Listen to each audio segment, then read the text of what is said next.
మొండితనమే గెలిపిస్తుంది.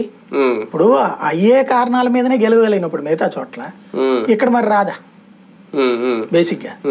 వ్యూహం 2029 అనుకునే ముందుకెళ్తుందా బీజేపీ? చూడాలంటే ఈ చంద్రబాబు నాయుడు ఏమన్నా భారతీయ జనతా పార్టీ ఒప్పించగలిగితే తప్పించి వాస్తవంగా రేపటి ఎలక్షన్స్ లో నాకున్న అవగాహన మేరకు దాదాపుగా 3 సంవత్సరాల క్రితమే 18 ఎంపీ స్థానాల మీద సీరియస్ గా కాన్సన్ట్రేట్ చేసి 8 స్థానాల మీద బలంగా కాన్సన్ట్రేట్ చేసుకుంది బీజేపీ. గ్రౌండ్ హోంవర్క్ చేస్తుంది ఆంధ్రప్రదేశ్ లో.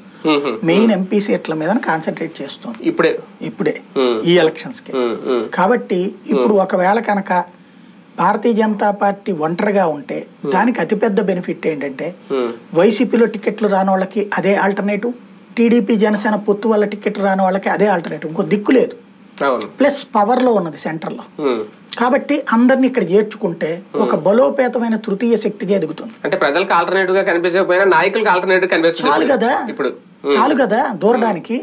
ఒకప్పుడు 18% ఓట్లు సాధించిన పార్టీ, 2 సార్లు రాష్ట్రంలో అధికారంలో పాలు పంచుకున్నటువంటి పార్టీ, ఓసారి పూర్తిగా ఓసారి పరోక్షంగా.